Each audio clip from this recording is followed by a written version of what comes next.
Seja bem-vindo ao Seminário de Teologia e Vida Cristã, Palavra da Vida. Você está em mais um curso de teologia cuja proposta é fazer alargar o seu conhecimento na área teológica. Um curso descomplicado, contextualizado, provocativo, reflexivo e que faça sentido para a nossa vida cotidiana, porque entendemos que não só a construção conceitual da teologia, respeitando as correntes da teologia construída nesses quase 2000 anos, mas isso só não é suficiente.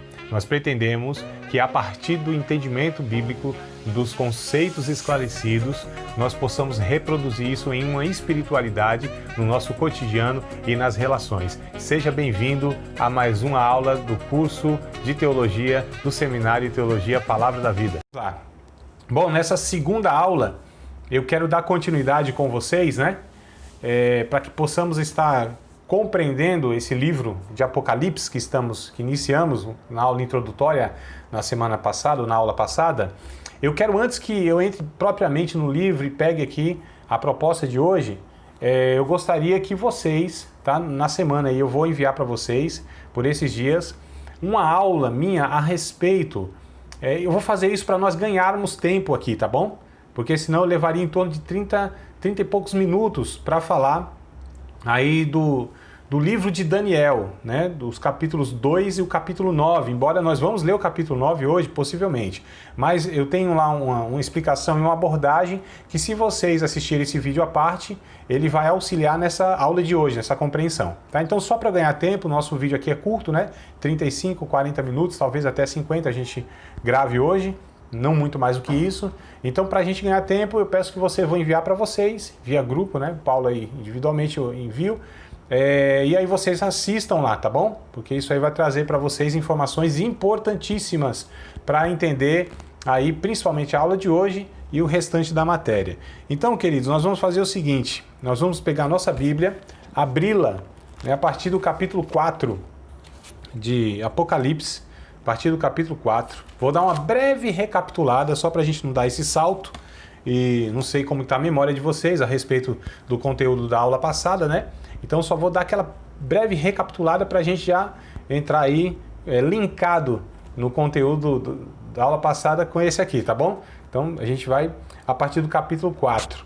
Também, queridos, eu vou fazer o seguinte, eu vou mandar um esboço que eu fiz aqui para mim, para que eu pudesse trazer a aula para vocês, aliás, a matéria para vocês. Vou mandar aqui a proposta do meu esboço para que vocês também possam ter aí mais uma informação, possam anotar e a partir daí ter um norte até mesmo para pesquisas futuras, tá bom? Hoje eu não vou passar, estou aqui tentando ganhar o máximo de tempo possível, mas não vou fazer nada corrido não. A gente não tem exatamente fechado o número de aulas, Então se for necessário acrescentar uma ou duas aulas a mais do que a gente tem programado aí, não tem problema, a gente faz essa alteração, Matéria importantíssima para que a gente possa compreender e não assim ministre ou que a gente tenha aulas superficiais e correndo só para apresentar um conteúdo.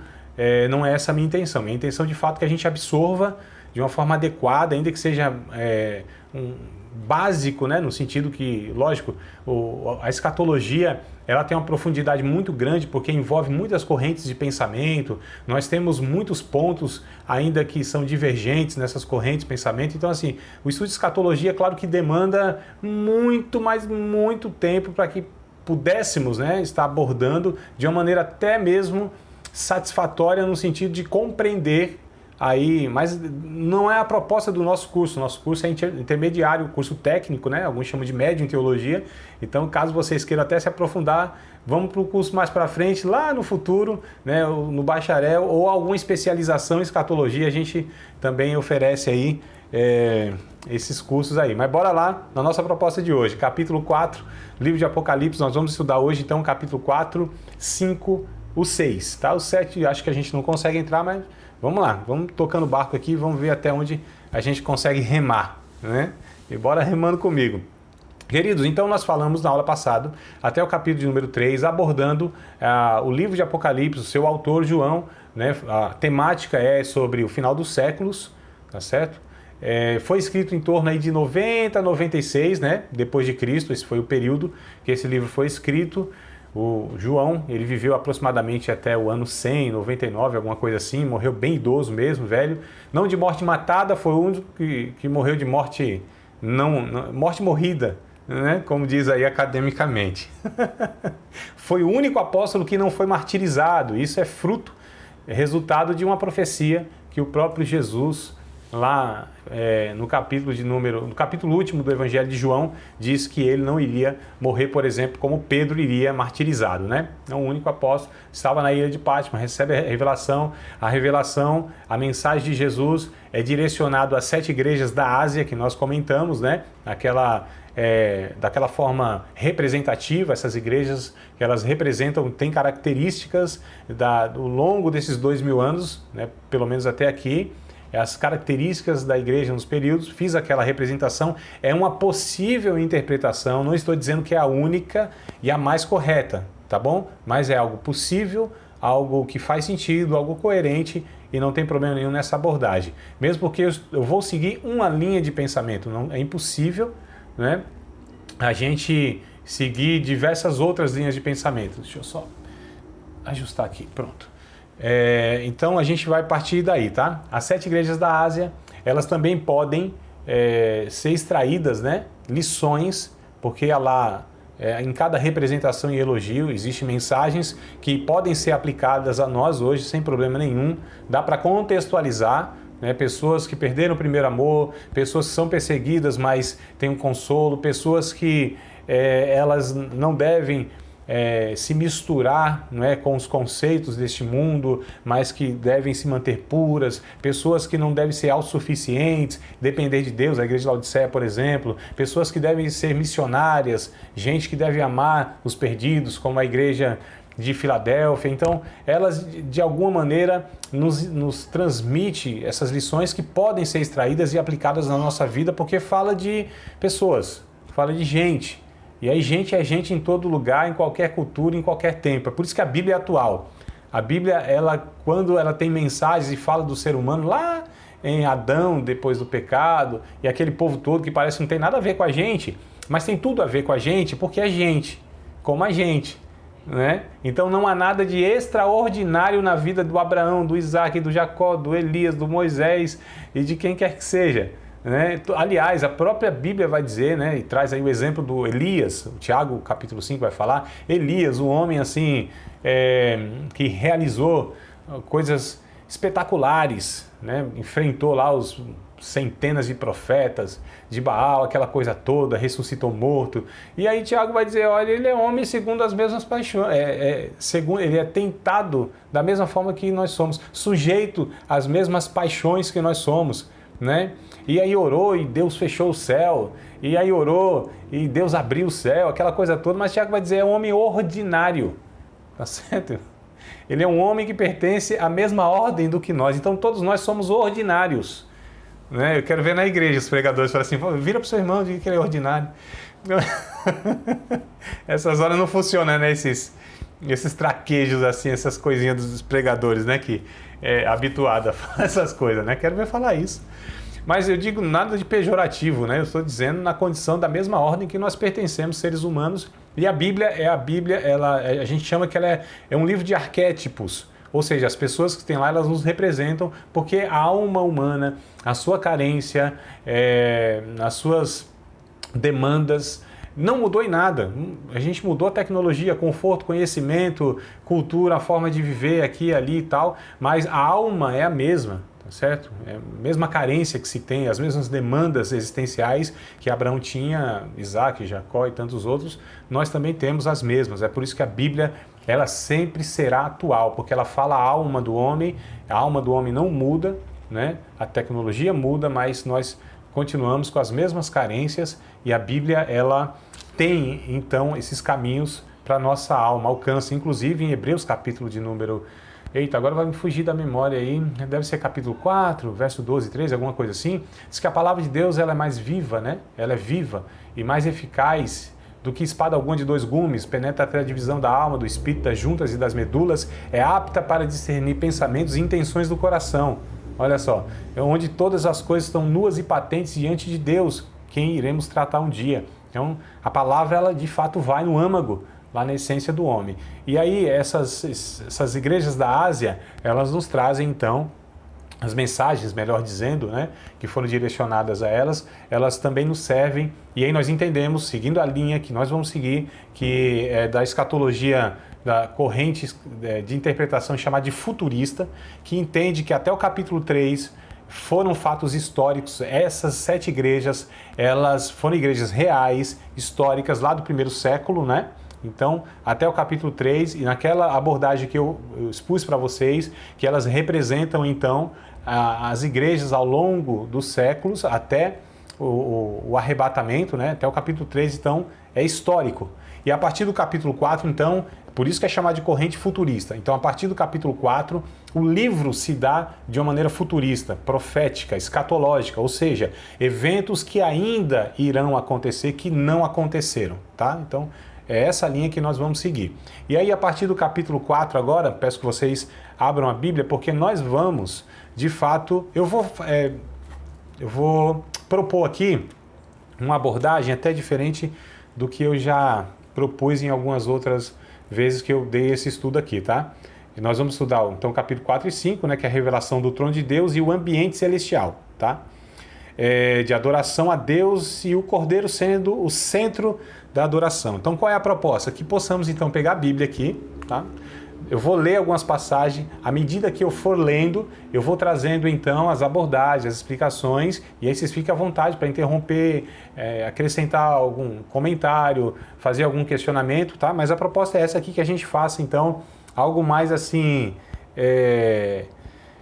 que seja mais literal no sentido de lermos, tá bom? Não de trazer muito conceito e aquela coisa muito técnica. Então vamos lá, capítulo de número 4, vou fazendo a leitura e vocês acompanham aí. A versão pode ser um pouquinho diferente, mas vamos lá caminhar juntos. Então olha só como começa o capítulo de número 4. Então lembrando que capítulo 3 é a época histórica, né? Na história, a história da igreja, inclusive, né, do mundo, e a igreja está inserida nisso. A igreja agora, nesse pensamento futurista, ela já não está aqui e foi arrebatada, tá bom? A partir daí, então, né, que é o capítulo 6, que a gente vai falar do começo da grande tribulação, mas o capítulo 4 já começa na revelação a dizer assim, ó, depois destas coisas. Então essa expressão depois destas coisas refere-se depois da era da igreja. Então acabou a era da igreja, historicamente falando, né? Ela já não está mais na terra, porque foi levada ao céu, e nós cremos na doutrina do arrebatamento, segundo a carta, né, de Paulo aos Tessalonicenses, a primeira carta, segundo Paulo, também enrola tudo, né? A primeira carta, tá certo? Aos Tessalonicenses, no capítulo 4, versos 16 e 17, né, que vai dizer que nós seremos arrebatados, encontraremos, né, com Cristo nos ares. Então, a partir desse texto, de outros mais também, claro, mas esse aqui, só para dar base aqui à afirmação. Então, fomos arrebatados. E João, é interessante, queridos, observar, antes que eu comente mesmo aqui versículo por versículo, é interessante nós entendemos o seguinte. João, ele recebe uma revelação através de visões, ele ouve também muita coisa, né? E a partir dessas visões, ou seja, daquilo que ele vê, daquilo que ele ouve, ele escreve, ele está vendo, ora, ele está no céu, ele é arrebatado em sentido, que é o capítulo 1, a partir do verso 10 lá, ele é arrebatado em sentidos, tá certo? Isso aconteceu com Paulo, por exemplo, em 2 aos Coríntios, capítulo 12. Esse arrebatamento de sentidos é quando, de fato, essa pessoa, os seus sentidos, a sua consciência é levada por Deus às realidades espirituais, né, através de visões e tal. Então, é tranquilo isso, entendemos. Então, ora, ele era arrebatado, ou seja, os seus sentidos, e ele ficava lá parecendo como um morto, né, quase que desmaiado ali, e a sua consciência era levada por Deus à eternidade. Então, isso é literal, queridos. Isso, de fato, é uma realidade, como eu falei na aula passada. Embora seja uma visão, a gente não está falando de coisas abstratas, mas não de coisas ilusórias, fantasiosas, tá certo? Ou alegóricas. Nós estamos falando de uma realidade espiritual que Deus é quem transporta, e Deus pode fazer isso, é o único que pode fazer isso, inclusive, né? Fazer esse trânsito, vamos falar, entre mundos, né? Então João, ora, ele está no céu, tanto é que a expressão, né, que a gente vai ler aqui, a gente percebe assim, João falando, e do céu eu vi uma voz, e no céu eu ouvi uma voz. Então, ora ele estava no céu, ele ouvia uma voz, ouvia alguma coisa, e ora ele ouvia no céu e do céu, estava na terra, mas ouvia, tá certo? Do céu, uma voz vindo, uma visão, alguma coisa assim. Então, essa preposição nos mostra que ora ele estava de fato aqui, a sua consciência tinha sido recobrada, né? E aí Deus abria o céu e mostrava para ele essas coisas que estava, como o pentecostal diz, né? Ver o céu pelo lado de dentro, mas mesmo da terra. E ora ele de fato tinha sido levado na sua consciência e lá no céu Deus desnudava, revelava, descortinava essas realidades. Então ele vai relatando aqui. Outro ponto também, que eu gostaria que vocês anotassem, se pudesse, eu gravasse e fixasse na memória. O livro de Apocalipse não é um acontecimento linear. Linear é isso aqui, né? Ó, né? Uma linhazinha assim, ó, cronologicamente. Então assim, capítulo 4 aconteceu uma coisa, 5 outras, 6 outras, 7, 8, 9, 10 outras, e vai acontecendo uma coisa após a outra, segundo os capítulos. Não. Não é linear, tá certo? Não é uma linha cronológica. O livro de Apocalipse, a história é contada ciclicamente. Então, o ciclo é isso aqui, ó. Fechou o ciclo, é contado de novo. Fechou outro ciclo, é contado de novo. Fechou outro ciclo, é contado de novo. A impressão, não sei se vocês já leram o livro de Apocalipse, quem não leu, leia e você vai perceber isso, né? A partir dessa informação, acredito, muito mais, que assim, parece que nós lemos os capítulos 5, 6, 7, acabou o mundo já? Aqui já foi tudo destruído, já foi julgado. Aí você lê o capítulo seguinte, mas tudo de novo? O mundo já não tinha acabado no capítulo anterior? Né? Porque é justamente isso, é contado, tá certo? A história, né? Com aspectos, visões e percepções, aí fecha o ciclo. Então, ali foi contado com aqueles elementos, com aquela perspectiva. Aí é contado novamente esse processo, esse juízo de Deus e esse processo histórico com outros elementos, trazendo outras informações, né? E aí fecha esse ciclo. Acabou o mundo de novo, mas é o mesmo mundo, tá certo? É só uma vez. Mas é cíclico, então. Então, por isso que quando você lê o livro de Apocalipse, não se assuste que acabou aqui. Não é que o mundo vai acabando um monte de vezes. Tá? Porque é contado com elementos diferentes, aspectos diferentes, perspectivas diferentes, isso que eu disse. Às vezes do céu, né? João está no céu, então ele conta tudo, ele escreve tudo, e aí quando ele estava na terra, também ele recebeu as mensagens e ele escreve tudo, tal, a partir de uma perspectiva da terra e do céu. Vou dar só um exemplo rapidinho, a gente vai abordar isso mais para frente. Por exemplo, a trombeta e as taças, quando você vê uma trombeta, sabe aquela corneta? Sabe a corneta? Corneta, a vuvuzela. Agora me lembrei, ó. Quem que vai lembrar desse trem aí? A vuvuzela, né? Rapaz, esse negócio me vem na mente agora. Isso, exatamente. Que a corneta não era uma corneta? É algo fino assim e ia largando, né? Então imaginem esse instrumento aí visto, por exemplo, de baixo para cima. De baixo para cima você vê de baixo para cima você vê só a ponta dela, tá certo? A ponta aqui, né, que é aquela mais grossa.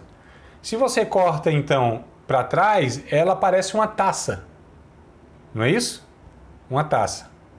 Depois eu mando a figura para vocês lá para que vocês possam visualizar, mas acredito que vocês conseguem estar visualizando, né? Uma taça. Quando ela é vista de cima para baixo, você vê ela toda e você vê a trombeta inteira. Então as taças e as trombetas é a mesma coisa, vistas de pontos diferentes. Veja só, a gente vai falar separadamente. Hoje nós vamos falar sobre os selos, depois sobre as trombetas e depois sobre as taças. Essa é a sequência, tá? Mas só para a gente entender, perspectivas diferentes, olhares diferentes de um mesmo acontecimento com elementos diferentes. Então é por isso que é cíclico e é importante nós entendermos isso para ter essa clareza. Senão dá um estranhamento assim, quando você falou, o que aconteceu aqui? Acabou o mundo? Será que eu perdi aqui essa parte, essa cena? Né? Dormi aí no filme? Não. Então capítulo 4, depois dessas coisas, ou seja, depois da era da igreja, João, ele tem uma visão, capítulo 4, capítulo 5, ele tem uma visão do que está sendo processado no céu, lembrando que o que ele vê no céu é eterno, ou seja, não está limitado ou sujeito ao tempo, tá certo? Então, o que ele viu aqui no capítulo 4, ele descreve o capítulo 4 com o capítulo 5, é aquilo que tinha acontecido, aquilo que estava acontecendo e aquilo que iria acontecer. Talvez é um pouco estranho, nós falamos assim, calma aí André, mas o que João viu lá na ilha de Patmos, quase 2000 anos atrás, o que ele viu, aquilo cronologicamente estava acontecendo naquele tempo? Eu digo não. Por quê? Porque ele estava vendo a eternidade. E o que é a eternidade? A eternidade não é um tempo sem fim. A eternidade é uma ausência de tempo. Percebam a diferença? Ausência de tempo. Então, esse negócio de dias, meses, anos, primavera, verão, inverno, isso não existe. Isso não pertence à eternidade. A eternidade é um tempo, é uma ausência de tempo. Então, quando João viu, ele estava lá 90 e pouco lá depois de Cristo. A cronologia histórica aqui na Terra era essa. Mas o que ele vê estava na eternidade. A eternidade extrapola os limites do tempo e do espaço. Então, o que estava acontecendo lá é o que está acontecendo agora e o que acontecerá. Porque a eternidade, ela abarca, ela engloba os 3 tempos, passado, presente e futuro. Tá certo? Então essa é a questão. Deus está na eternidade.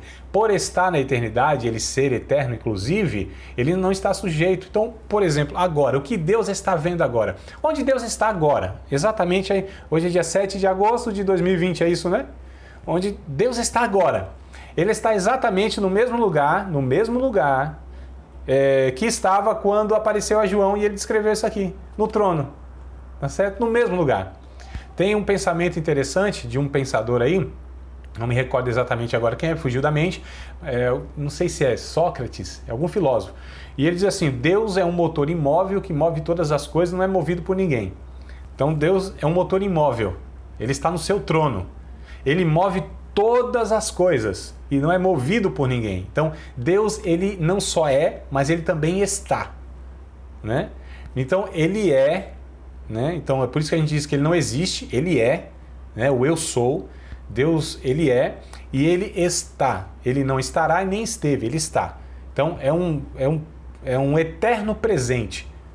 Para Deus tudo é um eterno presente, tudo está nu e patente diante de Deus, como nós lemos, ou eu recitei aqui, Hebreus. E como diz também o Salmo 139, né? Para onde eu fugirei da tua face? A onipresença de Deus. Então agora Deus está exatamente no mesmo lugar quando ele criou os anjos, quando a rebelião dos anjos aconteceram, quando ele criou os homens, quando o primeiro casal ele pecou, quando aconteceu toda a história de Israel no Antigo Testamento, todos esses 2000 anos de igreja, Deus está no mesmo lugar. Deus está no mesmo lugar quando todas essas coisas acontecerem, o final dos tempos, o trono branco, o juízo final, Deus está, tá certo? Vendo tudo isso ao mesmo tempo. Tudo está diante de Deus. Esse é o ser que nós estamos falando, que não é sujeito a tempo nem espaço. Então ele traz para essa realidade o João, ou seja, para a eternidade, tira ele da história, do tempo e do espaço. Olha que coisa interessante, queridos. E aí mostra para João na sua perspectiva, na sua ótica. Então João tem a ótica que Deus tem, ou, né? João teve ali a ótica de Deus por um pouco, e ele viu toda a história até a consumação dos séculos. Olha que privilégio, queridos. O que esse ser humaninho, né? O que esse ser humaninho, ele teve o privilégio, a semelhança de Paulo diz que viu coisas lá que não era nem lícito ao homem dizer. Então imagine o que Paulo viu, né? Que não foi nem permitido ele falar. E o que João viu aqui não é diferente, só que Deus o autorizou a escrever isso, aliás, Deus até ordenou, né? Deu a ordem para ele, escreve isso, põe aí porque o tempo está breve e aquela coisa toda. Então ele vê a eternidade, ele vê Deus aqui no trono, nessa realidade, e o que estava acontecendo lá está acontecendo aqui também, né? Na nossa cronologia, porque é uma realidade que ela não é alterada porque nós estamos aqui correndo no tempo, tá certo? Então lá é eterno, essa adoração é eterna. E o capítulo 4 mostra Deus no trono, então, né, dominando, soberano, governando inclusive a história. Deus é Senhor da história. Não está no desgoverno essa história. Deus está conduzindo a história segundo aquilo que Ele projetou, aquilo que Ele decretou. Então nada está frustrando os planos de Deus. Deus nunca colocou em ação um plano B, certo? Deus, ele não é alterado porque aconteceu alguma coisa que o pegou de surpresa. Não, Deus está no trono, soberano, governando, absoluto, certo? Inclusive, Deus é quem está conduzindo a história numa conspiração cósmica, né? Deus está conspirando assim, ó, em favor da sua igreja, dos seus, conduzindo a vida da igreja, conduzindo aqueles que pertencem à igreja e paralelamente, de uma maneira misteriosa, soberana, assustadora, conduzindo tudo para que o cenário mundial possa ser armado para aquilo que ele já projetou lá na eternidade. Isso é assustador por um lado e é confortador por outro, porque nós temos a convicção e a certeza que no fim tudo vai dar certo, queridos. Tudo vai dar certo na ótica de Deus para aquilo que Deus assim projetou a igreja e os salvos, né? A justiça de Deus se estabelecerá na terra, os seus filhos serão recompensados, a injustiça será punida, né? Então Deus, ele assim está governando sem nenhuma dificuldade, com muita tristeza por ver tudo que se dá nesse processo, mas sem nenhuma dificuldade. Deus não está suando no canto da orelha não para fazer o que ele tem que fazer, tá certo? Nós suamos, né, pastor Gerson? Aqui para ver se o negócio vai, se a gente consegue fazer uma coisinha aqui que possa assim estar sinalizando o reino de Deus, e aquele suor, aquele estresse, aquela loucura, e a gente fala assim, meu Deus, irmão, vocês acham que Deus assim está como nós, assim apavorado, e agora o que vai acontecer, essa pandemia, e será que vai vir lei aí para estar prejudicando a igreja e perseguição? Não, você acha que o Espírito Santo perde noite de sono, irmão? O Espírito Santo fica meio assim, sem saber para onde vai, nem de onde vem. Eu acho que não, tá tudo certo, tá conduzindo aí a história de uma maneira tranquila, né? Ou seja, soberana naquilo que ele projeta. Então o capítulo 4 nos mostra isso. É interessante aqui, ó, a partir do verso de número, gostaria que vocês acompanhassem aí, pelo menos com os olhos, do verso de número 5, a partir do verso 5 do capítulo 4, e do trono saíram relâmpagos e trovões e vozes, e diante do trono ardiam 7 lâmpadas de fogo, as quais são 7 Espíritos de Deus. E havia diante do trono um como mar de vidro, semelhante ao cristal, e no meio do trono e ao redor do trono 4 animais cheios de olhos, por diante e por detrás. Já começa aqui o simbolismo, as representações e as figuras. Mar, no livro de Apocalipse, representa nações, povos, tá certo? Então, mar de vidro aqui são povos mesmo, tá? Mar agitado, mar em turbulência, é essa sociedade sem Deus em convulsão que a gente vai ver mais pra frente, lá pelo capítulo 17, 18, se não me falha a memória. Então, só o primeiro simbolismo aqui para que a gente vá compreendendo. Toda vez que aparecer mar aqui, representa, então, povos, pessoas. Inclusive, isso é importante para nós entendermos a besta que sobe do mar. Quem é essa besta e por que mar, né? Verso 7. E o primeiro animal, então a gente percebe que havia lá um cenário, havia lá uma multidão e havia também animais. Verso 7. E o primeiro animal era semelhante a um leão. Esses animais não são animais biologicamente da nossa fauna aqui, não é isso que eu estou dizendo, tá? Nem o que a Bíblia diz aqui. São, na verdade, seres celestiais. Aqui se assemelha muito ao querubim, lembra o querubim lá de Ezequiel, capítulo 1, capítulo 10? 4 rostos, né? De homem, de águia voando, de leão e agora? Águia voando, leão, novilho e boi, né? São os 4 rostos desse ser celestial, que era o querubim lá no caso. Aqui não estou afirmando ainda que é o querubim não, tá? Mas é um ser celestial que tem esse aspecto simbólico porque representa algumas coisas. Não é que de fato eles são assim. Chegar lá no céu, você vê um querubim assim, você vai dar um grito se ele tiver essa aparência, né? Eita, cabra feio da gota. Não é que é exatamente isso, né, irmão? Mas aqui João está descrevendo, acho que eu disse isso na aula passada, ele está descrevendo segundo aquilo que ele tem como comparativo. Então o que ele viu no céu, que se assemelha aqui. esse rosto, né? O que se assemelha aqui ao rosto de Jesus? Como o sol meio-dia. O que se assemelha aqui o cabelo de Jesus? Como a lã branca. O que se assemelha aos pés de Jesus aqui? Parece um latão que foi refinado numa fornalha brilhante. Então ele vai tendo essa visão e ele pega os comparativos que ele tem aqui na Terra. As ruas são de ouro. Ó, que coisa interessante. As ruas são de ouro lá, diz... Pode ser que seja literalmente, e a gente chegar lá de fato, tem lá um ouro, sei lá quantos quilates, né? Pode ser que sim, mas me parece que não é bem isso. Porque aparece lá no finalzinho de Apocalipse um ouro transparente. Não existe isso aqui, né? Na Terra. Ouro é dourado, não é isso, amados? É amarelado. Então, assim, então a gente percebe que são coisas que não são exatamente como são descritos. São semelhantes. E a palavra é essa chave, né? É semelhante a, é semelhante a, é semelhante a. Então é parecido, é o que se aproxima, porque é o que a gente tem aqui. Senão, como que a gente vai saber dessas coisas? Comparar e falar de uma coisa que não existe aqui, não tem a compreensão. Então vamos lá, verso 7. O primeiro animal era semelhante a um leão, o segundo animal semelhante a um bezerro, e tinha o terceiro animal com rosto de homem, e o quarto animal era semelhante à águia voando. E os 4 animais tinham cada um, respectivamente, 6 asas, e ao redor e por dentro.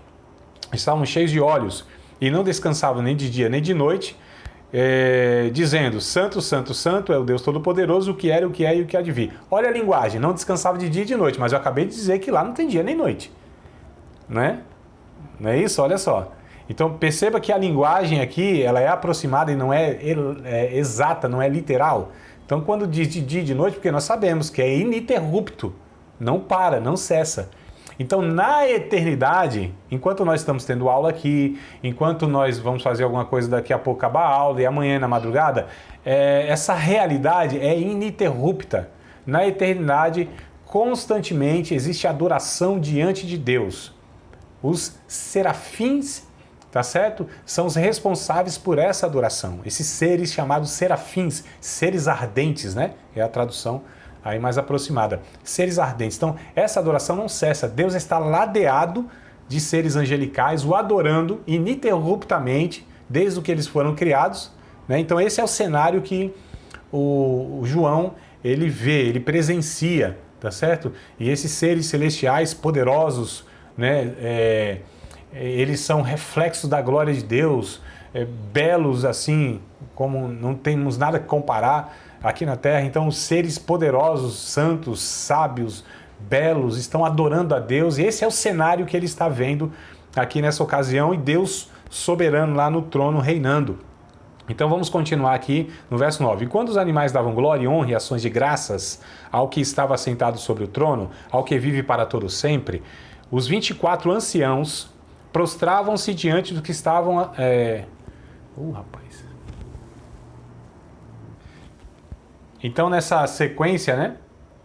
Nessa sequência que nós estamos aqui narrando, do verso de número 10, os 24 anciãos prostravam-se diante do que estava sentado sobre o trono, adoravam o que vive para todo sempre e lançavam suas coroas diante do trono, dizendo: digno és, Senhor, de receber glória, honra e poder, porque tu cria. É a mesma questão lá que estava antes, mas eu acho que vai voltando aí, Paulo. A gente vai voltando aí na questão da conexão, meu irmão. A tua conexão aí que ela está oscilando, né? Eu acho que é isso aí. Vai dando um sinal aí se tiver tudo ok, pra gente continuar aqui. Tá? Eu acho que é o Paulo lá que está com alguma dificuldade na internet lá. Posso continuar, querido? Posso? Vamos lá? Então, verso de número 11, né? Digno és, Senhor, de receber glória, honra e poder, porque tu criaste todas as coisas e por tua vontade são e foram criadas.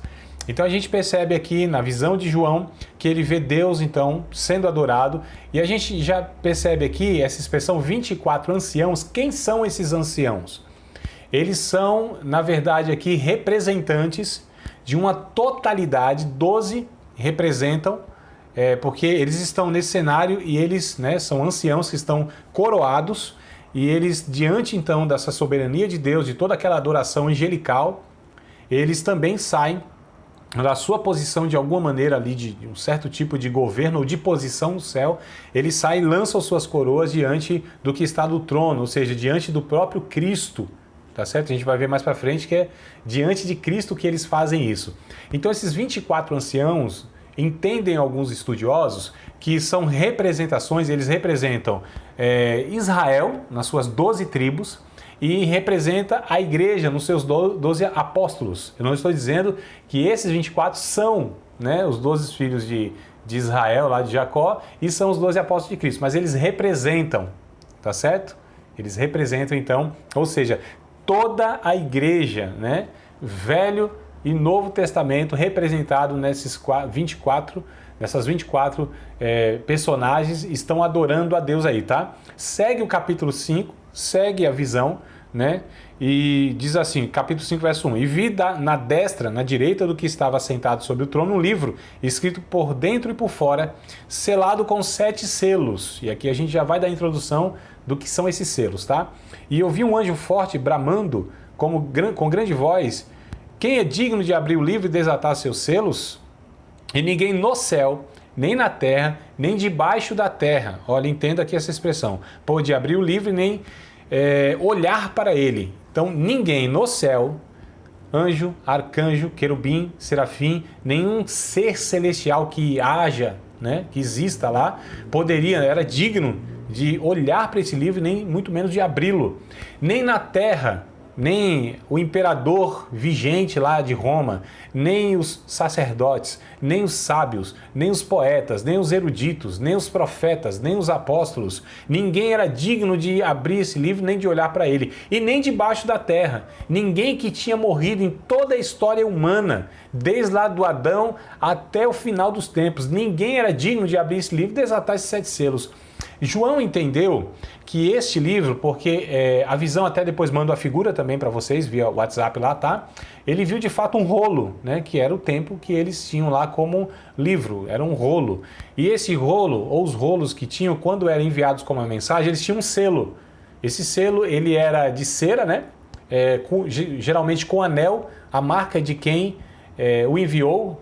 Lembra lá de Nabucodonosor, o anel de selar de Nabucodonosor? Então tinha a marca, né, que era o brasão do anel, e colocava lá e lacrava, aí o selo é um lacre, né, e lacrava aquele rolo para que ninguém abrisse, só o destinatário que recebendo podia abrir, né, ia desatar. Então a quem era entregue, que essa pessoa era autorizada a estar quebrando esse selo, desatando o selo, lendo. Então aqui nós vemos um rolo que tem 7 selos, escrito por dentro e por fora. O que são então, o que é este rolo aqui? O que está contido? Qual é a mensagem, né, que tem nesse rolo? Contextualizando, seria um livro, né, mas não é um livro nesses modos aqui, por exemplo. Ó, não é isso aqui, tá? É o rolo mesmo lá, de pergaminho, aquela, né? E o que estava contido lá? Era de fato o desenrolar da história humana. Era toda a narrativa, tudo o que ia acontecer, a revelação. E aí ele começa a chorar muito então, porque, aqui está toda a história humana selado e ninguém pode abrir. Ele começa a chorar copiosamente, vai dizer o texto aqui no verso 4. Ó. E eu chorava muito, porque ninguém fora achado digno de abrir o livro, nem de ler, nem de olhar para ele. E disse-me um dos anciãos: Não chores, eis aqui o leão da tribo de Judá, a raiz de Davi, que venceu para abrir o livro e desatar os seus 7 selos.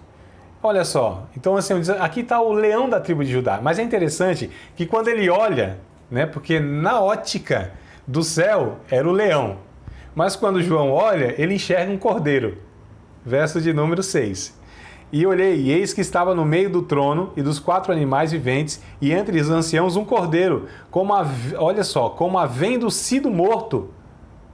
Então um cordeiro ele viu, porque os seres celestiais via Jesus como leão, o Senhor, o soberano, Deus. Mas na ótica de João, na ótica humana, ele vê um cordeiro que foi morto por ele e com as marcas da crucificação. Um cordeiro que foi imolado, um cordeiro que tinha as marcas. É interessante que alguns pensam que até hoje Jesus tem as marcas, irmãos, da crucificação. Ele ascende ao céu, tá certo? Seu corpo glorificado.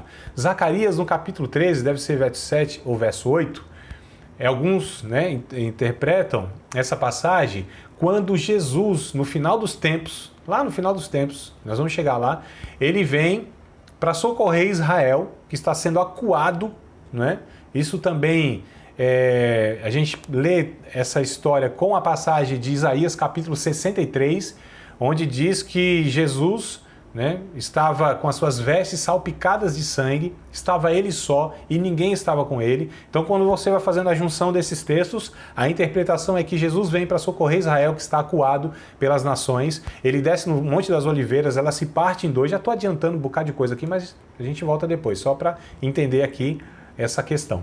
E aí, quando ele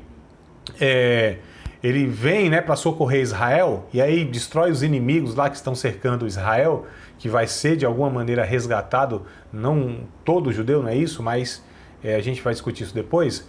Então aí os judeus olham, né, para Jesus e reconhecem de fato aquelas marcas e perguntam: que marcas são essas nas tuas mãos? Que feridas são essas? Isso é Zacarias capítulo 13, verso 7. Que marcas são essas? Que feridas são essas? E aí Jesus vai responder: essas feridas são as feridas que fui ferido na casa dos meus amigos. Aí eles recordarão que eles crucificaram Jesus e cairão de joelho reconhecendo que ele é o Messias e adorarão, e aquela bagaceira toda, glória a Deus, aleluia, língua estranha e tudo mais. Tá certo? Amém, né, gente? Ai, que maravilha. Então, esse cordeiro, irmão, foi visto. E tinha 7 pontas. Já vem outras figuras aqui, ó. E 7 olhos, que são 7 Espíritos de Deus enviados a toda a terra. Pastor Gerson, aquela pergunta que você me fez em off, né? Tá vendo? Isso. Então, 7 Espíritos de Deus, as 7 pontas que foi vista no cordeiro, o cordeiro com 7 pontas, essas pontas são chifres. Chifre é uma representação de poder, tá certo? Isso desde o Antigo Testamento. Na cultura judaica, o chifre, né, que é aquele chifre de carneiro, ele era lá que se depositava o óleo de azeite, né? Aliás, o azeite, né? O óleo de oliva, melhor dizendo, né? Redundância. E aí com esse óleo que ungia os profetas, os reis, os sacerdotes. E isso era símbolo de poder, tá certo? O chifre, né? É por isso que aqui essa representação é de fato a plenitude. Número 7, na numerologia do Apocalipse, é pleno, é completude. A palavra hepta, no grego, né, traz essa ideia de o que é completo, o que é pleno, tá certo? É a totalidade. Então foi visto 7 chifres, ou seja, todo o poder no cordeiro, né? 7 olhos, ou seja, que ele vê todas as coisas. A onividência, né, que é um atributo divino, ele vê todas as coisas, e que são 7 Espíritos de Deus enviados a toda a terra. Ou seja, ele viu aqui o cordeiro e veio e tomou o livro, ou seja, Jesus tomou o livro da destra do que estava sentado no trono, e havendo tomado o livro, os 4 animais e os 24 anciãos prostraram-se diante do cordeiro, tendo eles harpas e salvas de ouro cheia de incenso, que são as orações dos santos, e cantavam um novo cântico, dizendo: digno és, Senhor, de tomar o livro e desatar os seus 7 selos, porque foste morto e com teu sangue compraste para Deus homens de toda tribo, língua, povo e nação. Não tem raça aqui não, tá, irmão? Eu vejo muitos irmãos falando: olha, ele comprou homens para Deus de todo povo, tribo, língua, raça e nação. Não tem raça aqui não, tá certo? É um conceito até errado na antropologia e na sociologia. Nós não falamos raça. A raça é uma só, que é a raça humana. Certo? É etnia, nós podemos falar, né? Etnia sim, raça não. Então aqui não tem no texto bíblico. Mas ele compra para Deus homens de todo povo, tribo, língua e nação. E para o nosso Deus os fizesse reis e sacerdotes, e eles reinarão sobre a terra. E olhei e vi a voz de olhei e ouvi a voz de muitos anjos ao redor do trono dos animais e dos anciãos. Percebam que são 3 categorias diferentes de seres. Então a gente percebe aqui que possivelmente no céu não só há seres angelicais. É possível que haja outros seres aí, não da categoria de anjo. É possível, não estou afirmando categoricamente, tá? Aqui percebo que há uma diferenciação. E aí o verso de número 11: e olhei e ouvi a voz de muitos anjos ao redor do trono, dos animais, dos anciãos, e era o número deles milhões de milhões e milhares de milhares. É um número incontável de seres, amados, celestiais, que adoram a Deus ininterruptamente. Então Deus não tem crise de adoração não, tá? Só estou tirando aqui uma liçãozinha prática, porque a gente às vezes fica num negócio tão doido, né? Não tem que adorar Deus e aquela coisa toda. Irmão, Deus não tem crise de adoração. Deus vai muito bem, obrigado. Lá tem muita gente lá, ou muito ser lá que adora Ele ininterruptamente, de uma maneira muito mais adequada, né? A gente pensa que nas nossas liturgias, e aí vai essa loucura toda, se põe guitarra, se põe bateria, se é com luz, se é sem luz, se é fumaça, se é levantando a mão, se é de joelho, se é pulando, se é fazendo aviãozinho, se é de boa, se é com órgão, se é com banda, se é com orquestra, se é com sei lá o que, com fundo preto. Né, irmão? Aquilo que a gente chama de adoração nem chega aos pés do que esses seres oferecem diante de Deus aqui, em vistas também do Cordeiro, e eles adoram a Deus por dois motivos aqui. O capítulo 4 vai dizer que eles adoram a Deus porque Deus é criador, e por ser criador ele é digno de ser adorado, porque ele criou todas as coisas, e todas as coisas são porque ele as criou. O capítulo 5 mostra que eles continuam adorando a Deus pelo segundo motivo, porque Jesus comprou para Deus homens de todo povo, tribo, língua e nação, e fez deles reis e sacerdotes, e eles adoram a Jesus não só por ser criador, mas por ser resgatador da sua criação que se perdeu, e ele resgatou. E se os crentes pentecostais estivessem aqui, aí, pronto. Paz, eu sou desse lado aqui para ver se vocês se empolgam aí. Verso 12, queridos, vamos lá. E com grande voz diziam, digno é o Cordeiro que foi morto de receber poder, riquezas, sabedoria, força, honra e glória e ações de graças. E ouvi toda criatura que está no céu e na terra e debaixo da terra e que está no mar e todas as coisas neles a dizer ao que está sentado sobre o trono e ao Cordeiro seja dado ações de graças e honra e glória e poder para todos sempre. E os 4 animais diziam amém, ou seja, assim seja, né? E os 24 anciãos prostraram-se, adoraram ao que vive para todos sempre. Olha só o que o João diz aqui. Toda a natureza, amados, reconhece o Criador. É interessante